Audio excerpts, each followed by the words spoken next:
física, violencia verbal, violencia desmedida, violentación de los derechos, justicia inexistente, trabajo forzado. Era la descripción de la vida de un esclavo. Carentes de esperanza, frustrados por el abuso, siendo un objeto para la producción de otros, usados sin esperanza alguna de poder obtener su libertad, con un sentir de abandono, intentando sobrevivir, intentar resignarse a que todos los días de su vida van a terminar así, siendo esclavos. Y la escena de un pueblo oprimido por el trato inhumano de un gobierno tirano puede llevar, o incluso podía llevar a pensar a ese esclavo que son olvidados, que ni siquiera una misma deidad los tiene en mente. Quizá el esclavo se pregunta: ¿quién se interesará en semejantes personas como nosotros? ¿Quién se interesará por nosotros si ante la sociedad nosotros somos absolutamente nada? ¿Quién será capaz de mostrar un poquito de compasión por nosotros si para ellos nosotros solamente somos un objeto? Amargura, resentimiento, desolación, soledad era lo que ellos respiraban. Esa era la vida de un esclavo. Esa era la vida de la esclavitud más grande que ha habido en la historia de la humanidad. No fue la esclavitud que vivieron los negros en Norteamérica. La esclavitud más grande no es la que vivió Israel en Egipto. La esclavitud más grande no es la que vivieron los judíos por mano de Adolfo Hitler, no. La esclavitud más grande que el ser humano ha vivido en la historia de su existencia ha sido la esclavitud hacia el pecado mismo. No puedes salir por tu propia mano. No puedes tener derechos sobre ti mismo. Estás obligado a vivir conforme a tu propia naturaleza. Y existe esa esclavitud bajo el gobierno tirano de las huestes espirituales de maldad, con un ser que decidió rebelarse con Dios desde el principio. ¿Y qué es lo único que un esclavo tiene que hacer? ¿Qué es lo único que le queda a un esclavo para semejante condición? Y lo único que un esclavo puede hacer es clamar.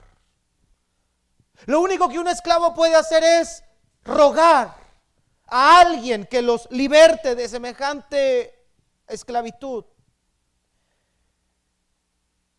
Y por la gracia de Dios, Dios oye el clamor de los esclavos. Dios escuchó el clamor de su pueblo cuando ellos gimieron a causa de la esclavitud que estaban enfrentando en la nación de Egipto. Dice la Escritura que Dios escuchó el clamor de ellos y se acordó de su pacto. Ellos quizá podrían haber pensado que no hay nadie con ellos, están desamparados, que están solos. 430 años de esclavitud. Pero Dios escuchó el clamor de ellos. Y lo que para nosotros pueden parecer muchos años, lo que para nosotros puede parecer una eternidad, lo que para nosotros puede parecer olvido, Dios siempre se va a acordar de su pacto con su pueblo. Y es ese pacto que Dios ha hecho con su pueblo, es ese pacto que Dios tenía en mente. Aunque por 400 años Israel pensara que Dios los tenía olvidados, Dios se acordó de su pacto con ellos y llegó la hora de que Dios intervenga a favor de su pueblo. Y hermanos, Dios va a intervenir y ha intervenido a favor del pueblo que Él ha escogido por gracia. Y ahora, hermanos, en esta historia que vamos a abrir, en el libro de Éxodo, capítulo número 11, por favor, si es tan amable, Vamos a ver, hermanos, qué sucede cuando Dios interviene con un pueblo esclavizado. Mire lo que dice Éxodo 11, por favor. Este es nuestro texto.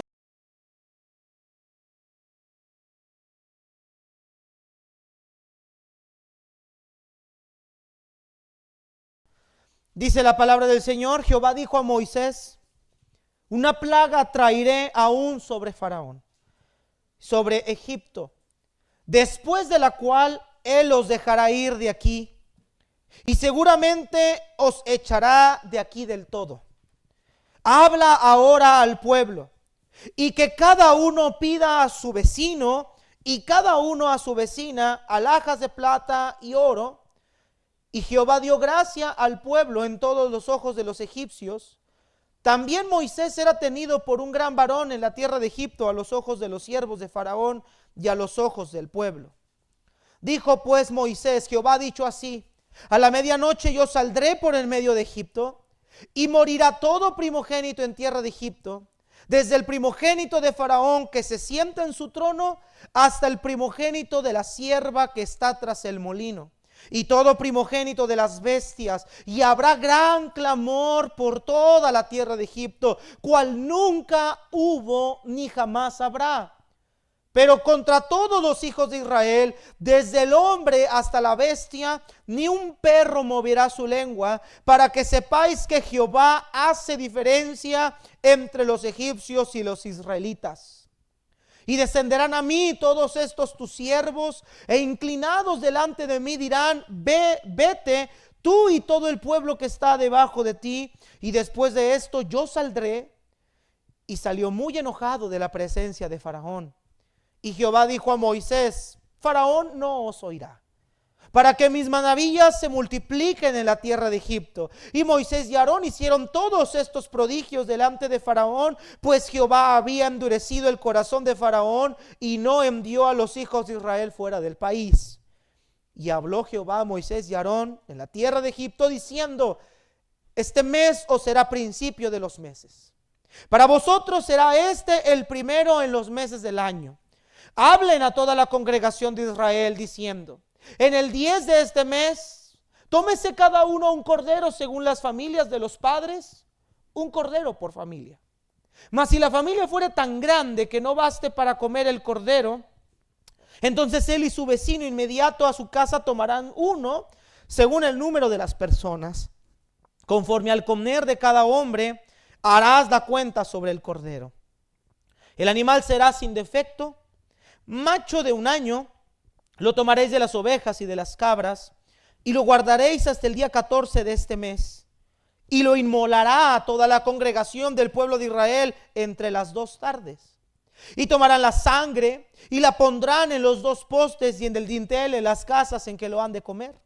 Y aquella noche comerán la carne asada al fuego, y panes sin levadura con hierbas amargas lo comerán. Ninguna cosa comeréis de él cruda ni cocida en agua, sino asada en el fuego, su cabeza con sus pies y sus entrañas. Y ninguna cosa dejaréis de él hasta mañana, y lo que quedare hasta la mañana lo quemarás en el fuego. Y lo comerán así, ceñidos vuestros lomos, vuestro calzado en sus pies, su bordón en la mano, y lo comerán apresuradamente. Es la Pascua de Jehová. Pues yo pasaré aquella noche por la tierra de Egipto, y heriré a todo primogénito en la tierra de Egipto, así de hombres como de las bestias, y ejecutaré mis juicios en todos los dioses de Egipto, yo Jehová. Y la sangre os será por señal en las casas donde vosotros estéis, y veré la sangre y pasaré de vosotros, y no habrá en vosotros plaga de mortandad cuando hiera la tierra de Egipto, y este os será en memoria.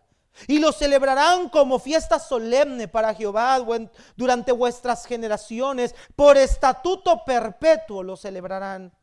7 días comerán panes sin levadura, así el primer día haréis que no haya levadura en sus casas, porque cualquiera que comiere leudado desde el principio hasta el 7º será cortado de Israel. El primer día habrá santa convocación, y asimismo en el 7º día tendréis una santa convocación. Ninguna obra se hará en ellos, excepto solamente que preparéis lo que cada quien haya de comer.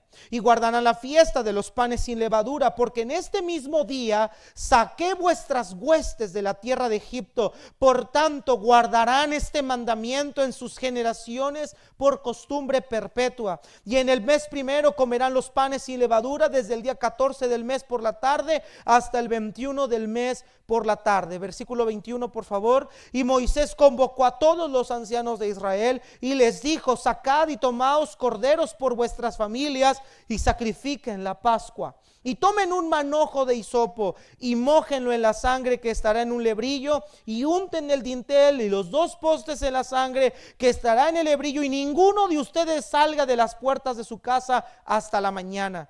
Porque Jehová pasará hiriendo a los egipcios, y cuando vea la sangre en el dintel y en los 2 postes, pasará Jehová aquella puerta y no dejará entrar al heridor por vuestras casas para herir. Guardarán esto por estatuto para vosotros y para vuestros hijos para siempre. Y cuando entréis en la tierra que Jehová os dará, como prometió, guardarán este rito. Y cuando les preguntaren sus hijos: ¿qué es este rito vuestro?, ustedes le responderán: es la víctima de la Pascua de Jehová, el cual pasó por encima de las casas de los hijos de Israel en Egipto, cuando hirió a los egipcios y libró nuestras casas. Entonces el pueblo se inclinó y adoró. Y los hijos de Israel fueron e hicieron perpetuamente así, como Jehová había mandado a Moisés y Aarón. Para Israel, la pregunta era: ¿cómo vamos a salir de aquí? ¿Cómo vamos a salir de semejante opresión si por más de 430 años hemos estado sometidos a la esclavitud? Pero ahora vemos, hermanos, en esta historia cómo Dios, al acordarse del pacto que había hecho con Abraham, con Isaac y con Jacob, que previamente se lo había anunciado a Abraham y previamente se lo anunció a Moisés también, Dios ahora llegó el momento de intervenir. Todo lo que Dios prometió ahora se va a cumplir. No solamente Dios va a ejecutar sus juicios contra la nación de Egipto, sino que ahora ha llegado el día esperado por Israel, ha llegado el día esperado para Moisés, ha llegado el día esperado para un pueblo oprimido por tantos años. Este es el día en el que el Señor va a liberar a su pueblo. Aquí la promesa de Dios se ha cumplido. Pero este éxodo, esta salida, se tenía que efectuar con la paga de un precio. Para que un esclavo pudiera ser libre, se necesitaba pagar por él. Tú no podías llegar y libertar a un esclavo así porque sí. Tú querías un esclavo para hacerlo libre, tú tenías que pagar por él. Y Dios, escucha, hermanos, Dios va a hacer el pago por su pueblo a través de la sangre de un sustituto. A través de la sangre de alguien que vaya a tomar el lugar, gracias, de los primogénitos. Dios va a darnos un sustituto. La salvación no depende ni nunca ha dependido del ser humano. El hombre por naturaleza está esclavizado a sus delitos y pecados, pero si por la gracia de Dios la iglesia ha sufrido o ha vivido la libertad de la esclavitud de nuestros pecados, ha sido porque el Padre nos dio un sustituto. Y la sangre de ese sustituto compró nuestra libertad para siempre. Y la sangre de ese sustituto evitó la muerte merecida por nuestras transgresiones, por nuestros delitos y por nuestros pecados. Pero aquellas personas que rechazan el mensaje, aquellas personas que rechazan obedecer al Señor y vivir para la gloria de Él, les está esperando un juicio prometido por Dios también de antemano. Tanto el cumplimiento de su promesa para liberar reflejan la gloria de Dios, como el cumplimiento de su promesa para juzgar también reflejan la gloria de Dios. Porque uno refleja su bondad y amor y el otro refleja su santidad y su justicia. Ahora Dios va a intervenir. Ha llegado el momento en el que Dios haga lo que tiene que hacer para liberar a su pueblo. Y esto, hermanos, nos va a llevar a un primer encabezado, al capítulo 11, rápidamente. Vamos a ver en primer lugar una devastadora advertencia. Una devastadora advertencia. Vamos por favor ahí al libro de Éxodo 11. Éxodo 11, hermanos, empieza, o más bien es una continuación directa de lo sucedido en el capítulo número 10, y lo vamos a recapitular de manera rápida. En el 10, recuerde usted que Moisés había entrado a la presencia de Faraón, envió la plaga de las langostas, Faraón no quiso dejar ir al pueblo. Después Moisés vuelve a levantar su vara y las tinieblas vienen a la ciudad de Egipto. Dice que eran tinieblas tan densas que no podía verse ni siquiera el uno al otro y que podían incluso hasta palparlas. Y Faraón busca a Moisés para pedirle que quite las tinieblas y que va a dejar ir a Israel, va a dejar ir a los niños, pero no va a dejar que se vaya el ganado. O sea, Faraón todavía está mostrando en cierta medida un orgullo y una soberbia desmedida. Y entonces Moisés le dice: no, tú tienes que entregarnos ganado, tú tienes que darnos todas las posesiones, porque es lo que vamos a sacrificarle al Señor. Y el capítulo 10 termina Faraón amenazando a Moisés y le dice: mira, ¿sabes qué? Retírate de mi vista, porque el día que vuelvas a entrar delante de mí, ese día yo te voy a matar. Y Moisés le responde y le dice: claro, tú lo acabas de decir, ya no vas a volver a ver mi rostro. Y el capítulo 11 vemos una comunicación de Dios directa a Moisés. Moisés todavía está delante de la presencia de Faraón. Moisés no se ha ido. Y dice Jehová a Moisés, versículo 1 del capítulo 11: una plaga traeré todavía sobre Faraón y sobre Egipto. Después de que esta plaga, Dios anunciándole a Moisés, le dice que esta plaga hará que el corazón de Faraón se doblegue, y que es a través de esta plaga que Dios va a dejar, o va a permitir, que el pueblo de Israel ya salga.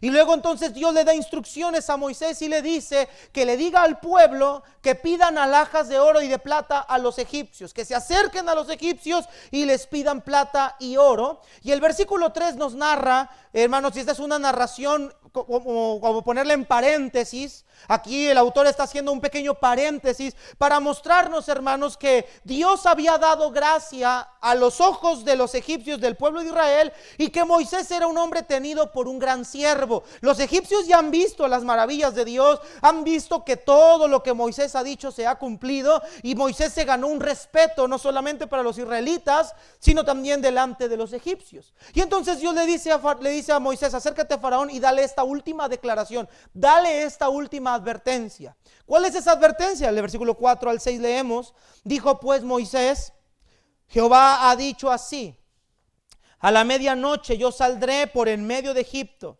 y morirá todo primogénito en la tierra de Egipto, desde el primogénito de Faraón que se sienta en su trono, hasta el primogénito de la sierva que está tras el molino, y todo primogénito de las bestias. Nota el 6, hermanos: y habrá gran clamor por toda la tierra de Egipto, cual nunca hubo ni jamás habrá. Ahora el Señor, hermanos, está sentenciando a Faraón y le está diciendo que esta última plaga que él va a traer contra ellos será la plaga determinante para que el pueblo de Israel ya salga libre.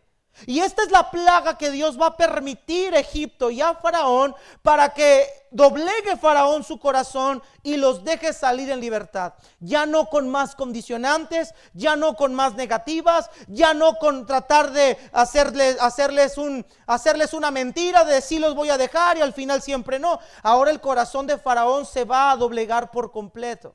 Y Dios le lanza esta advertencia a Faraón y le dice que la plaga que va a venir, que el juicio que Dios va a desatar sobre Egipto va a ser un juicio que habrá un gran clamor por toda la tierra. ¿En qué constaba esta plaga, hermanos? Nos lo narra muy bien el autor del libro de Éxodo. Todos los primogénitos de los egipcios van a morir. Los primogénitos son los primeros nacidos en casa. No son los únicos hijos, sino que es el mayor en cierta manera. Entonces todos los mayores, todos los jóvenes, niños, incluso de los ganados mismos, quienes sean el primogénito, todos van a morir.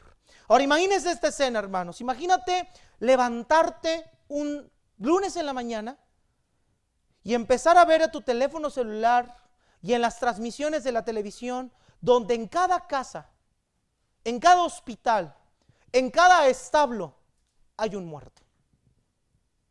Imagínate salir a la cuadra, a la casa, y ver a la vecina llorando, la vecina de enfrente, a la del lado, ver en las noticias, ver en todos los lugares que hay un muerto. El hijo mayor muere. Dios, a través de esta plaga, está castigando a Faraón severamente por causa de su rebeldía y de su obstinación constante. Ahora escucha, hermanos, esta plaga tenía dos propósitos. Versículo 9. Y Jehová dijo a Moisés: Faraón no los va a oír, para que mis maravillas se multipliquen en la tierra de Egipto. Y Moisés y Aarón hicieron todos estos prodigios delante de Faraón, pues Jehová había endurecido el corazón de Faraón y no envió a los hijos de Israel fuera del país. Entonces Dios le dice a Faraón, Dios le dice a Moisés: mira, Faraón no va a oír, pero esto es porque yo ya lo he determinado. Yo voy a mostrarle a los egipcios todas mis maravillas. Ahora, a través de la dureza de Faraón, yo voy a darles a conocer, no solo a los egipcios, que yo soy Dios. Yo le voy a dar a conocer incluso a los que voy a libertar quién soy yo en persona. Ellos van a conocer al Dios de sus padres. Ellos van a ver que yo soy el Todopoderoso. Ellos van a ver que yo soy el soberano. Ellos van a ver que yo soy un Dios justo, que no tolera la maldad, que no tolera el pecado de alguien enfrente de mí. Y Dios le dice: estas maravillas son un mensaje para Egipto y para Israel mismo. Y ellos conocerán, y las naciones enteras van a saber de este éxodo. Y todos sabrán que en la tierra, en el universo y por cualquier lugar del planeta no hay otro Dios como yo. Y Faraón morirá para mi propia gloria. Faraón, incluso su muerte, el castigo de los primogénitos, será para la gloria del mismo Dios. Porque este juicio, hermanos, y escúcheme, este juicio refleja algo del carácter de Dios. Refleja su justicia y refleja su santidad.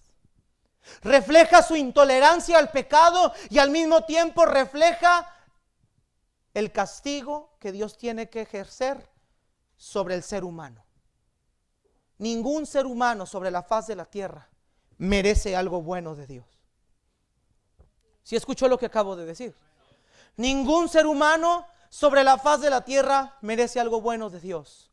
Todos hemos transgredido su ley perfecta. Y lo que Dios va a permitir aquí va a hacer que el corazón de Faraón por fin se doblegue. Pero hay algo interesante también en esta advertencia, versículo 7.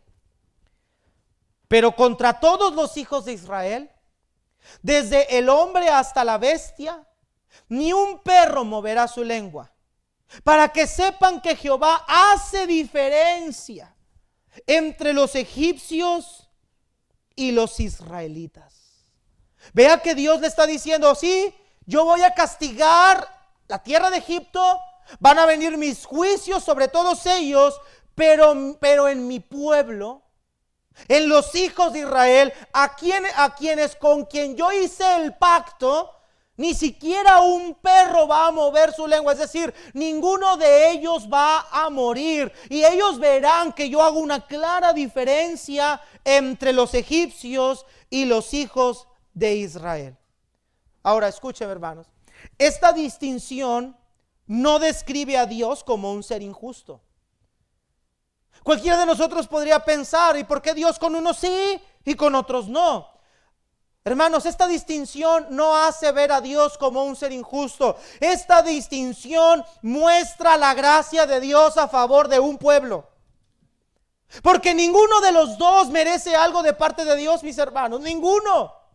Pero Dios en su voluntad decide cumplirle a Abraham, a Isaac y a Jacob lo que Él les había prometido desde el principio. Ambas naciones son pecadoras, ambas naciones han fallado y vamos a verlo más adelante en la historia de Israel. Israel pecaba constantemente contra Dios, aun cuando salen de Egipto se quejan, se atachan a Dios de genocida y luego después se adoran a los dioses ajenos y luego se van a cautiverio. O sea, tú vas a ver a Israel fallándole a Dios a lo largo de la historia.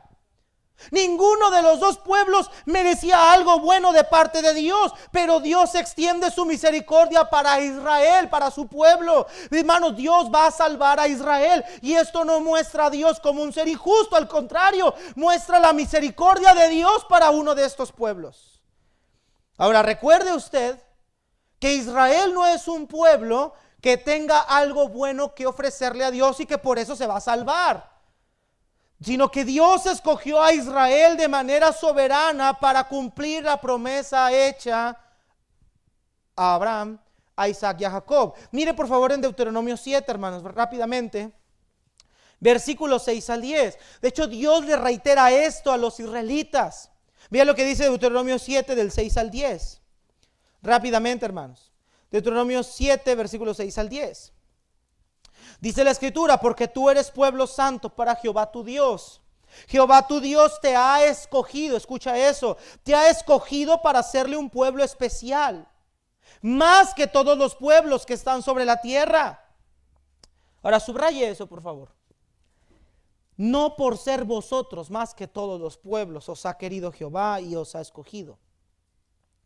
Dios le remarca a Israel y le dice: no es porque ustedes sean un pueblo especial en algo. Vea lo que dice: pues ustedes eran el más insignificante de todos los pueblos. Sino por cuanto que, hermanos, Jehová os amó y quiso guardar. ¿Qué quiso guardar el Señor? El juramento que juró a sus padres. Y los ha sacado Jehová con mano poderosa y los ha rescatado de la servidumbre de la mano de Faraón, rey de Egipto. Conoce pues que Jehová tu Dios es Dios. ¿Dios qué, mis hermanos? Fiel, que guarda el pacto, la misericordia a los que le aman y guardan sus mandamientos. Y mira qué ve esa promesa: hasta 1000 generaciones. Hermanos, esta distinción de Dios a Israel no es un preferentismo injusto, sino que es una muestra de su gracia para un pueblo insignificante, un pueblo que nadie podría voltear a ver humanamente hablando, un pueblo que no tenía nada que ofrecer, un pueblo que era nacido de un hombre anciano de 80 años. Pero que Dios quiso usar ese pueblo de manera soberana para preservarle la vida. No un pueblo, sino para escoger una iglesia para sí misma, hermanos. Y ahí venimos nosotros. Escúcheme. No existe un argumento que pueda hacernos pensar que tú y yo merecíamos semejante gracia. Hermanos, Israel no merecía la gracia de Dios. Tú y yo no merecíamos la gracia de Dios, pero Él por su amor por nosotros nos la dio, nos la ofreció. Y ahora Dios va a preservar a su pueblo del juicio que viene para Egipto, para Faraón y Egipto. Ahora, hermanos, escúcheme y mira acá. Pero esta salvación, esta distinción, esta libertad que ahora tendrá Israel de no ser castigado junto con Egipto, ahora va a tener un costo.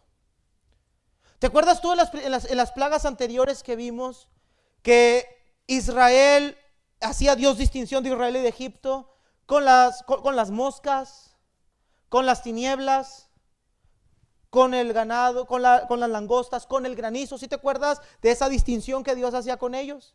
Bueno, ahora esta distinción es costosa. ¿Qué tan grave no es el pecado delante de los ojos de Dios, que ni siquiera Dios mismo a Israel le va a hacer esta distinción de manera gratuita? No, se requiere un sustituto. Y por eso, hermanos, vemos, y esto nos lleva a nuestra segunda escena, hermanos, la institución de la Pascua. Porque esta institución de la Pascua nace en base a lo que Dios va a hacer a la tierra de Egipto. No se va a salvar nadie. Todos los primogénitos van a tener que morir. Pero Dios le va a dar a Israel un medio por el cual ellos puedan salvaguardar la vida de los primogénitos de sus casas. Mira por favor ahí, hermanos, en el capítulo número 12. Capítulo número 12, vamos a ver la institución de la Pascua rápidamente.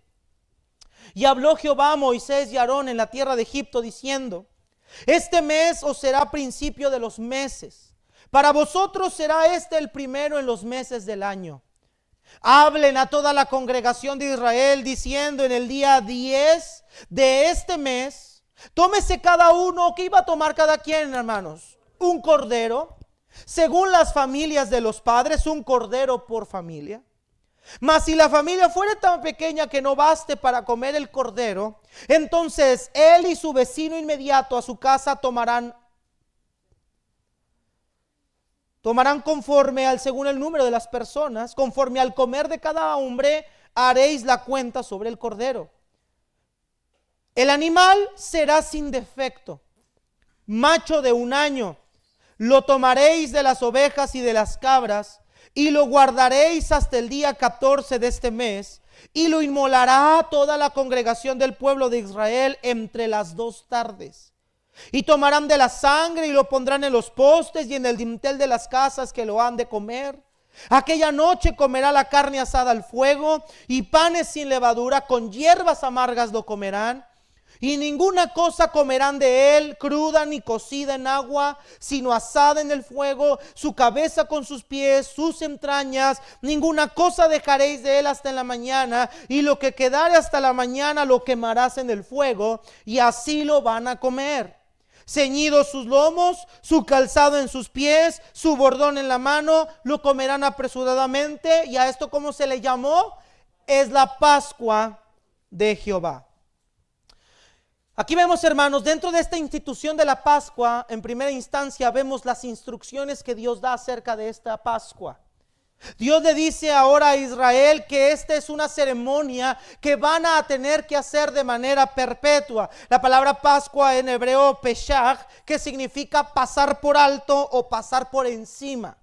Y la Pascua, hermanos, Dios aquí le está instituyendo que se debía de celebrar el mes primero a los 14 días del mes entre las 2 tardes. Según el calendario judío, el calendario lunar, ellos estaban festejando la Pascua en lo que para nosotros sería el mes de abril o el mes de mayo, que es el mes de Aviv, o como después se le llamó el mes de Nisan. Este es el día que los hijos de Israel celebrarían la Pascua.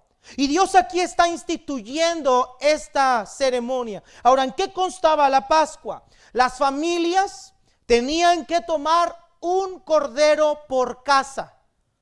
Dependiendo el número de las familias, dependiendo el número de las personas que conformaban la casa, era la toma del cordero. Pero si había una casa con muy poquitos integrantes, tenían que buscar a un vecino inmediato, invitarlo a la Pascua para poderla festejar todos juntos en la casa. ¿Qué tenían que hacer? El texto no lo dice claramente. Tenían que tomar un corderito, y Dios es muy específico en la manera en la que el corderito debía ser tomado. No podían agarrar cualquier cordero. Versículo número 5 dice que tenía que ser un animal sin defecto, que no tuviera una piernita quebrada, que no fuera tuerto, que no tuviera una enfermedad en la piel o algún otro tipo de enfermedad, sino que estuviera en perfecto estado. Un macho de 1 año, porque era la edad más joven del cordero, la edad más tierna de un cordero. Y dice que lo iban a tomar ya sea de las ovejas o de entre las cabras. Este cordero iba a servir para una función específica. En el versículo 7 nos dice, hermanos, que ellos tenían que degollar al cordero, tenían que asarlo, tenían que comerlo todos los que estaban miembros de la casa. Ahí nos describe bien cómo lo tenían que comer: la carne asada al fuego, con panes sin levaduras y con hierbas amargas lo iban a comer. Los historiadores dicen que estas hierbas amargas eran una representación de la amargura de la vida que ellos llevaban en Egipto.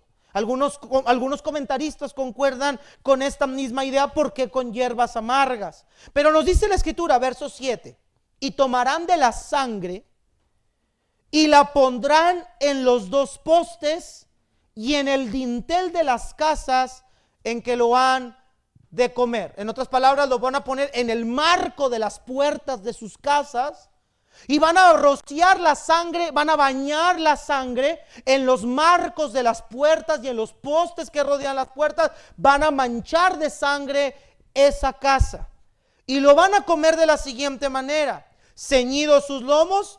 La acción de ceñir los lomos era una acción de estar de presteza. Se subían las túnicas arriba, se fajaban, y esa era una acción que hacían para correr o para trabajar en la agricultura. Es decir, que Dios les está diciendo que lo van a comer como si estuvieran preparados, y es que Israel va a salir ya.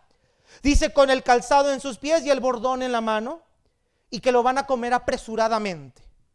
Esto es un símbolo, hermano. Esto es un memorial para ellos. Este es un memorial de que Dios los va a libertar de la esclavitud de Egipto. Ahora, hermanos, estas instrucciones tienen un propósito. Vea el versículo 12, por favor. Versículo 12. Estas instrucciones tienen un propósito. Pues yo pasaré aquella noche por la tierra de Egipto y heriré a todo primogénito en la tierra de Egipto, así de los hombres como de las bestias. ¿Y qué iba a hacer Dios, hermanos? Ejecutaré mis juicios en todos los dioses de Egipto, yo Jehová. Y la sangre será por señal en las casas donde ustedes estén. Y veré la sangre y pasaré de ustedes, y no habrá en vosotros plaga de mortandad cuando hiera a la tierra de Egipto. Vea que Dios aquí está estableciendo, hermanos, su primer propósito. El primer propósito de la Pascua era evitar la mortandad de los primogénitos. Para que Dios pueda pasar por alto o de largo en los primogénitos de los hijos de Israel, era necesario que ellos degollaran al cordero, la sangre del cordero la pintaran o la mancharan en los dinteles de las puertas y en las casas. Versículo 21 nos dice que tomarían un hisopo y lo bañarían para poner la sangre. Y el Señor les dice: esta noche yo voy a ejecutar mis juicios contra toda la tierra de Egipto, pero no solamente contra los egipcios, también contra sus dioses. Yo voy a castigar a Egipto, pero también voy a castigar los dioses de los egipcios. Les voy a mostrar a los egipcios que sus dioses no son nada absolutamente. Y yo voy a venir con gran poder, y va a venir el heridor, pero donde el heridor vea la sangre en la casa, yo voy a pasar de largo. Yo no voy a herir esta casa por la sangre que va a estar ahí. Versículo 13 dice: y la sangre va a ser por señal en sus casas, y no habrá en ustedes plaga de mortandad en la tierra de Egipto. Entonces, el primer propósito de la Pascua era evitar la mortandad de los primogénitos. La sangre sería, o el cordero en este caso, sería el sustituto del primogénito. Por eso se necesitaba sacrificar al cordero, porque alguien tenía que pagar la pena. Y la persona que iba a pagar la pena, o el ser que iba a pagar la pena, no iba a ser el primogénito. En su lugar sacrificarían un cordero. Y la sangre es la señal de sustitución. Pero hay un segundo propósito, verso 14. Y este día va a ser por memoria, y lo van a celebrar como fiesta solemne para Jehová durante sus generaciones, por pacto, que dice, hermanos, perpetuo. Segundo propósito de la Pascua es que sería un recordatorio perpetuo de la liberación de Dios a su pueblo Egipto.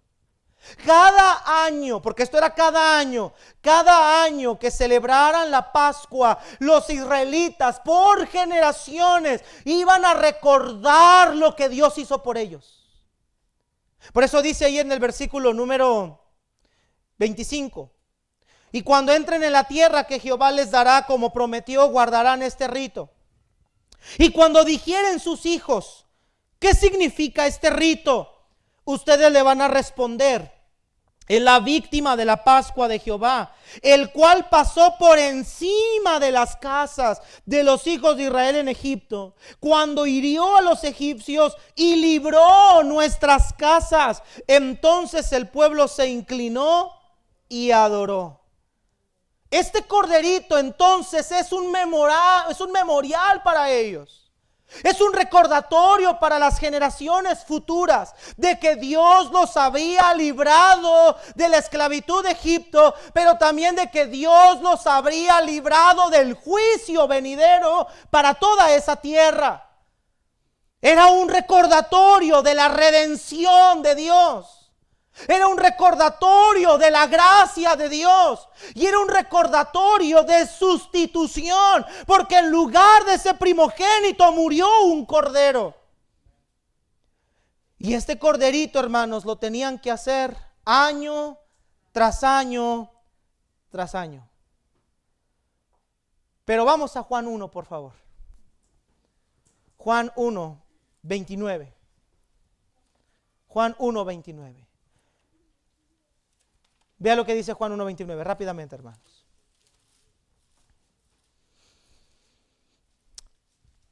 El día siguiente, vio Juan a Jesús que venía a él y dijo: he aquí el Cordero de Dios que quita el pecado del mundo. Míreme acá, ese corderito que ellos sacrificaban por señal, ese corderito que empezaron haciéndolo en el libro de Éxodo, y que harían de ahí durante las siguientes narraciones, ese corderito que ellos estaban sacrificando era el recordatorio de que Dios los había librado de Egipto. Pero ese corderito era un tipo de aquel cordero enviado y provisto por Dios mismo para la redención futura, no de un pueblo de la esclavitud de otro pueblo, sino de la esclavitud del pueblo de Dios, del pecado y de la condenación eterna. Ese corderito era un tipo o una sombra del que habría de venir.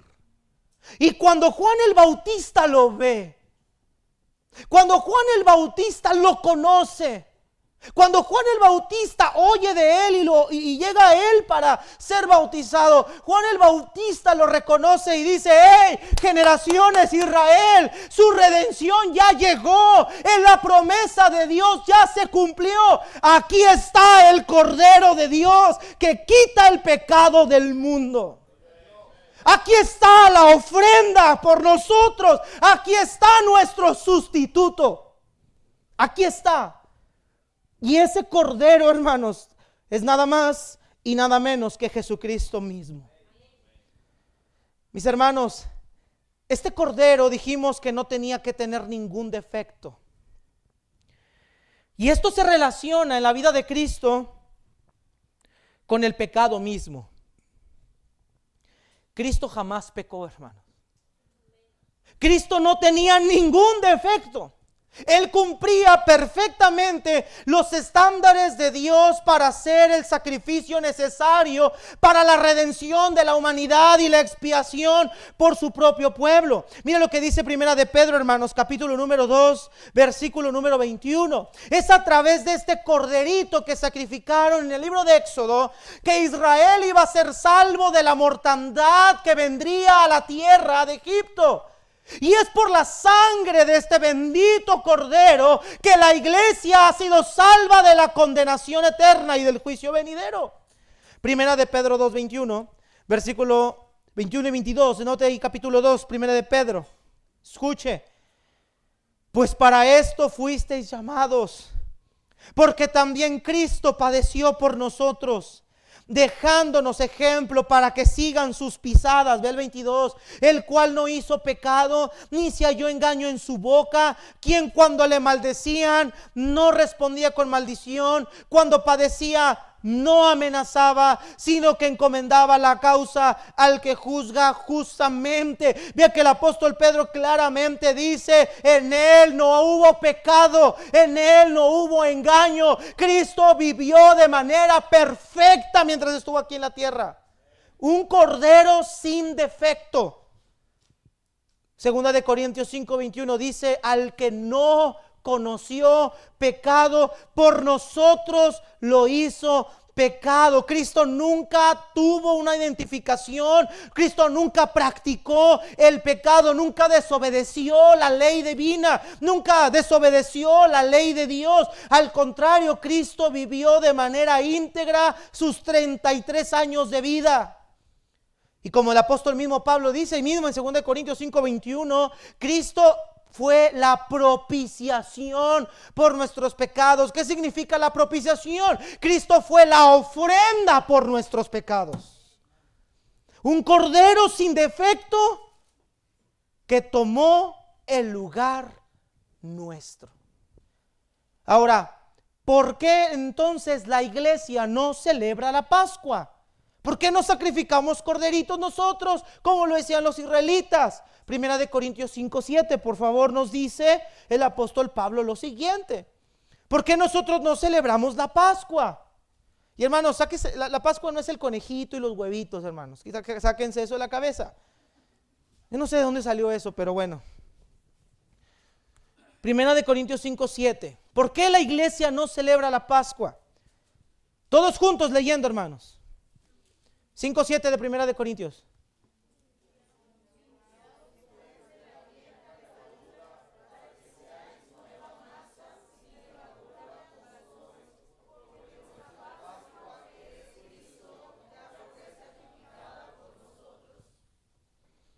Nuestra Pascua, que es Cristo, ya fue sacrificado por nosotros. Ese corderito tenía que ser sacrificado todos los años. Y esto no lo vamos a ver ahorita, no voy a abundar en esto porque no me quiero adelantar al libro de Éxodo. Pero cuando se instauró el tabernáculo de reunión, que después vamos a ver lo que era el tabernáculo de reunión. El tabernáculo de reunión tenía patio exterior, era la tienda, luego entrabas y estaba el lugar santo, y luego detrás de un velo, de una cortina, estaba lo que era el lugar santísimo. Después de la instauración del tabernáculo de reunión y el templo, el sumo sacerdote tomaba la sangre del corderito y la llevaba adentro del templo o del tabernáculo, entraba al lugar santísimo y ahí derramaba la sangre del cordero como una señal de expiación para todo el pueblo. Los pecados del pueblo no eran borrados, eran cubiertos nada más. Aplacaban la ira de Dios contra el pueblo.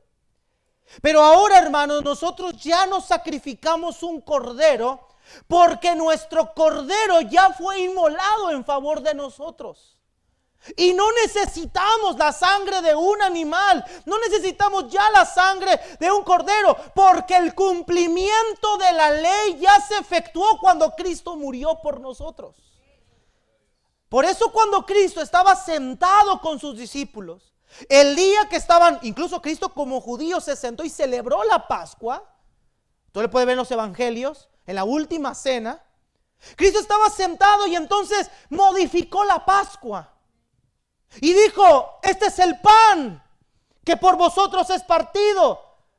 Hagan esto en memoria de mí. Luego tomó el vino y dijo, esto es mi sangre del nuevo pacto, que por ustedes ha sido ofrecido. Y ahora hagan esto todos los días en memoria de mí. Cuando nosotros tomamos lo que conocemos como la cena del Señor, es un recordatorio de que Dios ya nos liberó de la esclavitud del pecado por nuestro Cordero Pascual. Y que esa sangre de ese Cordero Pascual nos ha librado de la muerte eterna y de la esclavitud a todos nosotros. Mire Hebreos 9, hermanos, rápidamente. Hebreos 9, 24 y 28. Hermanos, qué gozo, qué dicha. Somos libres. Hebreos 9, 24 y 28. Somos libres. Libres, hermanos, para siempre, libres. Hebreos 9, 24 y 28. Dice, estaba en otro capítulo, 9, 24, 28, dice, porque no entró Cristo en el santuario hecho de mano, figura del verdadero. Cristo no entra en un santuario físico, sino en el cielo mismo, para presentarse ahora por nosotros ante Dios. Y no para ofrecerse muchas veces, como entra el sumo sacerdote en el lugar santísimo cada año con sangre ajena. De otra manera le hubiera sido necesario padecer muchas veces desde el principio del mundo.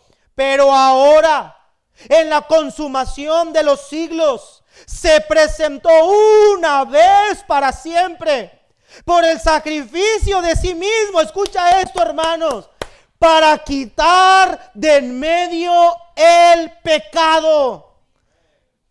Para quitar de en medio el pecado, 27, y de la manera que está establecido para los hombres que mueran una sola vez, y después de esto el juicio, así también Cristo fue ofrecido una vez para llevar los pecados de muchos, y aparecerá por segunda vez sin relación con el pecado, y esto es para ti y para mí, para salvar a los que le esperan. Ese cordero pascual era necesario su sufrimiento para liberarnos a nosotros de esa esclavitud, para librarnos del juicio venidero. Hermanos, Dios libró a su pueblo a través de la Pascua misma. Y el pueblo no tenía nada que ofrecer. Dios nos dio al cordero pascual por nosotros. Tú no lo pusiste. Tú no lo diste. Tú no tenías nada que ofrecer. Él, por su gracia, nos lo dio. La Biblia por eso nos dice, porque de tal manera amó Dios al mundo que ha dado a su Hijo unigénito. La mayor muestra de amor de Dios para ti y para mí es que su cordero pascual, Él fue quien nos lo dio. Una vez y para siempre. Y así como en la Pascua, el corderito que sacrificaban tomaba el lugar del primogénito para que éste no muriera, Cristo tomó nuestro lugar para que nosotros no muriéramos eternamente. Tal como el apóstol Pedro nos dice, ahí mismo 2:24, quien llevó él mismo nuestros pecados en su cuerpo sobre el madero, para que nosotros, estando muertos a los pecados, vivamos a la justicia, y por cuya herida fuisteis sanada. Amados hermanos, Cristo tomó tu lugar. Cristo tomó mi lugar. Porque escuche esto, hermanos. Por ahí alguien alguna vez me preguntó, pastor, ¿por qué en el himno Su manto por el mío dice que Dios le dio la espalda a su Hijo? Y esa respuesta es muy sencilla. Dios, al ser un Dios justo e intolerante al pecado, hermanos, y tenemos que entender esto, el pecado no podía pasar desapercibido. No, cuando Cristo murió, no quiere decir que porque Cristo murió el pecado quedó como, pues bueno, ya no me debe nada, ni así lo vamos a dejarlo. No, Dios sí castigó el pecado. Y la pregunta sería, entonces, ¿por qué nosotros no recibimos el castigo del pecado? Porque el castigo de nuestra paz fue sobre Él, y por su llaga fuimos nosotros curados, dice el libro de Isaías.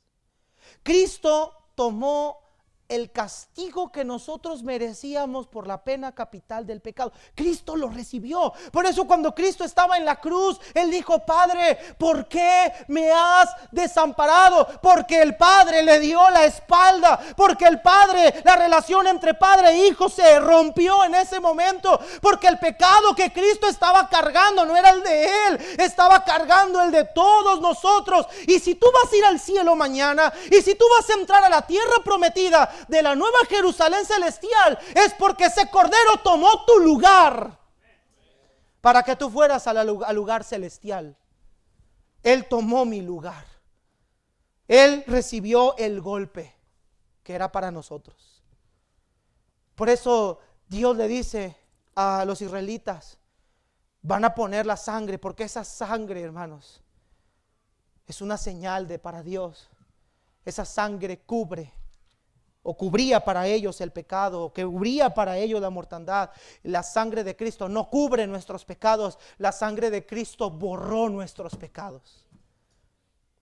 Todos y cada uno de ellos. Por eso, hermanos, podemos entrar con libertad al cielo, porque todos nuestros pecados ya fueron borrados. Ayer platicaba con un hermano y me decía de la vida que llevaba en el pasado y lo avergonzado que se sentía por la vida pasada. Y yo le decía, hermano, toda esa vida pasada que está en tu memoria, o la vida pasada que usted a lo mejor ahorita todavía se sigue avergonzando, esa vida pasada Dios no la tiene en mente, porque ese expediente quedó totalmente pagado, porque esa cuenta que usted tenía inmensa y grande ha quedado saldada con sangre. Con sangre. Pero la Pascua no hubiera podido salvar a Israel si ellos no la hacían. Mira el versículo 28 de Éxodo 12, por favor. Rápidamente, hermanos. Éxodo 12, versículo número 28. Esta Pascua era la instrucción de cómo evitar la mortandad para ellos y sacrificar el cordero. Pero si no lo hacían, si ellos no obedecían, claro que por supuesto que iban a morir. Pero mira el 28. Y los hijos de Israel fueron e hicieron puntualmente así, como Jehová había mandado a Israel. Para que el pecador pueda ser salvo, necesita creer en el evangelio. Nosotros no podemos hacer nada para salvarnos, porque Él ya lo hizo todo. Pero si el pecador no cree y se arrepiente, el pecador sigue estando condenado, aunque el cordero haya sido muerto. El hombre necesita arrepentirse. El hombre necesita a Cristo en su vida para ser salvo de la ira venidera. Y al celebrar la Pascua, Dios cumplió lo que había dicho. Y esto nos lleva a nuestro último encabezado, hermanos. El juicio de Dios ejecutado y una liberación cumplida. Versículo número 29, rápidamente. Y aconteció que a la medianoche Jehová hirió a todo primogénito. Mira, Dios cumplió lo que dijo. Dice que hirió a todo primogénito en la tierra de Egipto, desde el primogénito de Faraón que se sentaba sobre su trono, hasta el primogénito del cautivo que estaba en la cárcel, y todo primogénito de los animales. Y se levantó aquella noche Faraón, él y todos sus siervos y todos los egipcios. Y ¿qué hubo, hermanos? Un gran clamor en Egipto, porque no había casa donde no hubiese un muerto. E hizo llamar a Moisés y a Aarón de noche y les dijo: salgan de en medio de mi pueblo ustedes y los hijos de Israel, y vayan, sirvan a Jehová como les he dicho. Tomad también sus ovejas, sus vacas, como han dicho, y váyanse y bendíganme también a mí. Y los egipcios apremiaban al pueblo, dándose prisa a echarlos de la tierra, porque decían: todos somos muertos. Y se llevó el pueblo su masa antes de que se leudase, sus masas envueltas en sábanas sobre sus hombros. E hicieron los hijos de Israel conforme al mandamiento de Moisés, y pidieron de los egipcios alhajas de plata y de oro y vestidos. Y Dios dio gracia al pueblo delante de los egipcios, y les dieron cuanto pedían. Y así despojaron a los egipcios. Todos juntos leyendo el 37. Y partieron los hijos de Israel de Ramsés a Sucot como 6,000 hombres de a pie, sin contar los niños. Hermanos, Israel salió. Israel salió porque Dios lo que promete lo cumple. Y no importa los años que tuvieron que haber pasado, y no importa las circunstancias que el pueblo tuvo que haber vivido, Dios a final de cuentas hizo lo que les había prometido a Abraham, Isaac y Jacob. Y ahora el pueblo es libre. Ahora Israel ha salido de Egipto, pero no sin antes ejecutar su juicio contra Egipto y contra Faraón. ¿Sabes hasta cuándo Faraón tuvo que dejar ir al pueblo? Hasta que vio el juicio de Dios donde más le duele. Yo quiero hablarle aquí en este día a aquellas personas que están sin Cristo. Jóvenes, señoritas, adultos, adultas, yo no sé aquí quién todavía no le ha entregado su vida a Cristo. Pero la Biblia nos dice en Salmo 7:11 que Dios es un juez justo y que Dios está irado contra el impío todos los días. Dios aborrece el pecado y su palabra ha declarado claramente que el día del juicio a las naciones vendrá. Apocalipsis nos dice que los muertos entregarán a sus muertos y que todos estarán delante del trono blanco para ser juzgados, y que Apocalipsis 21 nos dice: y todos aquellos que no se hallaron inscritos en el libro de la vida fueron lanzados al lago de fuego. Y quizá usted hoy está pensando: a mí no me va a pasar, a mí no me va a suceder, al rato me arrepiento, mañana le entrego mi vida a Cristo, cuando esté viejo. A lo mejor quizá usted está sentado con esa apatía y esa arrogancia que hasta su mal carácter lo emite. Pero déjeme decirle una cosa: usted está condenado y usted está separado de Dios para siempre. Y el día que el juicio de Dios venga a su vida será demasiado tarde. ¿Qué tiene que pasarle a usted para que doble sus rodillas? ¿Qué tiene que pasarle a usted? ¿Qué tiene que permitir Dios en tu vida para que te postres delante de Él y reconozcas que Él es el único Dios verdadero? Porque por las buenas o por las malas, Dios va a mostrarle al mundo lo equivocados que estaban con su incredulidad.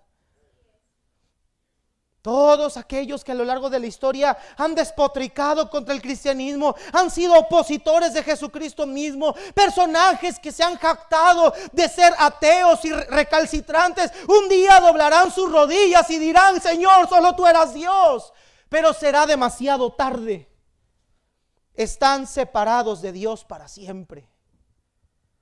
Faraón tuvo que vivir esta escena para sacar a Israel y ceder por fin a su voluntad. Hermanos, ¿qué tiene que pasarle a usted? Querido amigo, amiga, ¿qué tiene que pasarle a usted para que se pueda postrar en esta mañana? ¿Qué tiene que esperar usted que venga a su vida? Al final de cuentas, Filipenses nos dice que en el nombre de Jesús se doblará toda rodilla, de los que están en los cielos, en la tierra y debajo de la tierra, y toda lengua confesará que Jesús es el Señor.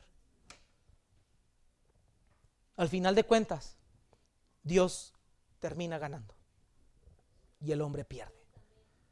Porque así es, hermanos. Ahora paso para nosotros los cristianos, hermanos. Dios cumplió su promesa. Dios cumplió su promesa. Nos liberó de la esclavitud de Egipto. Nos libró de la esclavitud del pecado. Ahora, por medio del Espíritu Santo, podemos vivir una vida victoriosa. Ahora esa soledad, desolación que usted vivió, ahora ese pecado con el cual usted batalla constantemente, ahora usted tiene herramientas para poder pelear contra él. Hermano, ahora usted es libre. Ahora somos libres. Ahora podemos vivir para la gloria de Dios, porque Dios para eso libertó a su pueblo, para su gloria misma.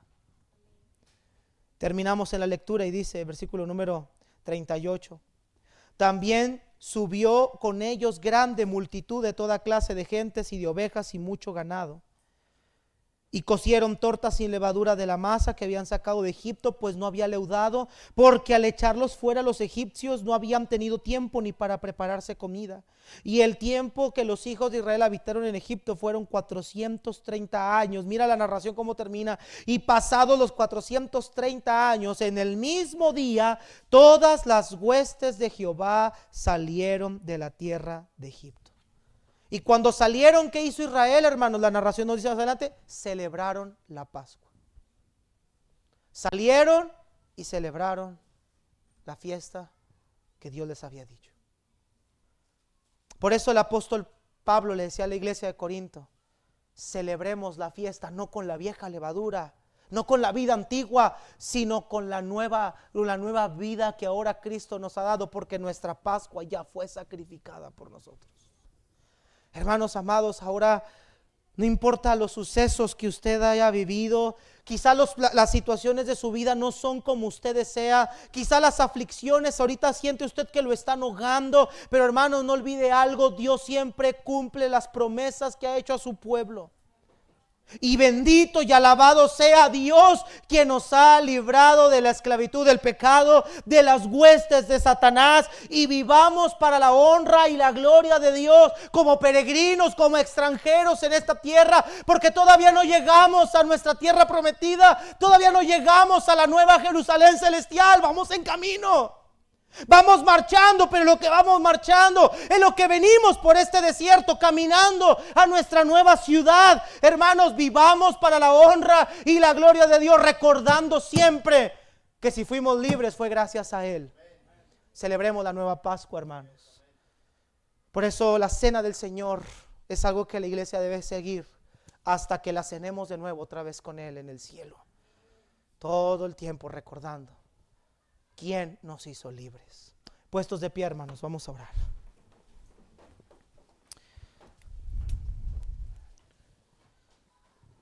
Todos cabeza inclinada y ojos cerrados.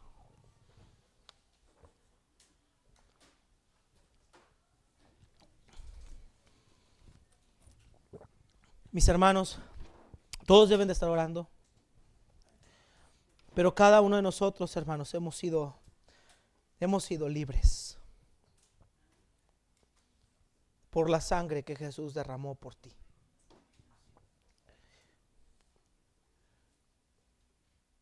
Y ahora nos compró con su propia sangre para que vivamos por Él.